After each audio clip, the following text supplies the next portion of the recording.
Hey, how's it going, guys? This is going to be a video on 5 cheap mods under $300 each for a 350Z that will really make a difference. So the first mod I'm going to go with is a JWT pop charger intake kit and a tube. You could get a tube from Z1 Motorsports for about 80-90 bucks for a total of $200, anywhere from I'd say, $100 to $200 you can have an intake tube setup that will really make a difference in your engine bay and help you out with the throttle response and a different sound. So that's a great investment for something that for you that are looking to do a little bit under Z and are on a slight budget. So the next thing would recommend is some test pipes or down pipes. Now these will replace your catalytic converter, so they're not legal in many places, just to let you know. But if you have stock exhaust and are looking for an immediate different sound without spending a ton of money on an exhaust, but you like the look of the stock exhaust, this will make your stock exhaust sound much better. And it's a great sounding car with test pipes and a stock exhaust. Now you could pair up this with a full exhaust, but that's a little loud for my liking, but some people may want it that way.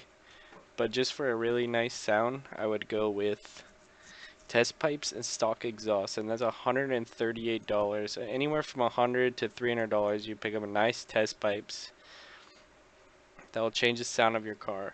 So the next up I would recommend is a Plenum spacer. This is not that difficult to install. Probably take you about an hour. You just have to remove your upper plenum, which is like 15 bolts or something, and then torque them all back to spec, and put this in between with some silicone, and it instantly adds a large volume for your intake manifold.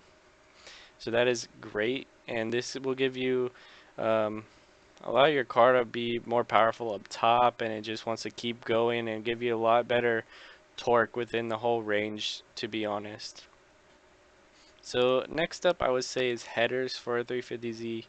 They're not the best upgrade, I would say. The stock headers are not that bad.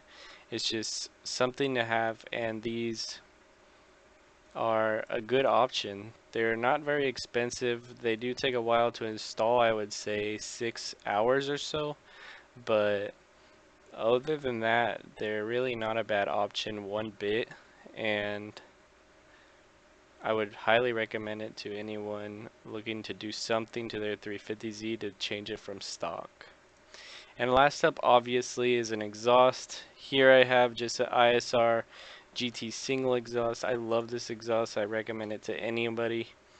It's just a great exhaust. It comes with a silencer um, if you want one. For some reason, they decided to throw up an R32, but um, just here's one right here. I mean, just many. ISR is a great brand. They make quality products for the 350Z. But it's 300 bucks, anywhere from 250 to $300. So you can find it at places.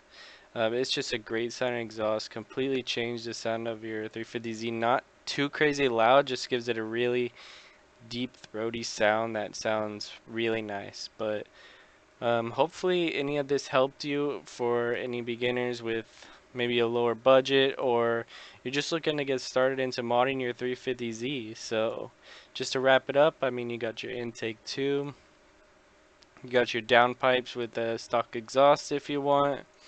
You have a plenum spacer, which is a good option. I mean, this is cheap, good mod. It's 80 bucks, and you could get a different brand and whatnot. They have a metal, and then they have this one, but anywhere from 100 to 200. You got headers, and you got exhaust. If I were to rate these in order, it would probably be um, intake would be number one for just easy and valuable. Number two, I would rate the exhaust. Number three, I would have the plenum spacer. Number 4 be the downpipe, and lastly would be the headers, because they're a little bit of a hassle to install and don't make an amazing gain with the car. But thanks for watching the video, and hope you got something out of it. Bye bye.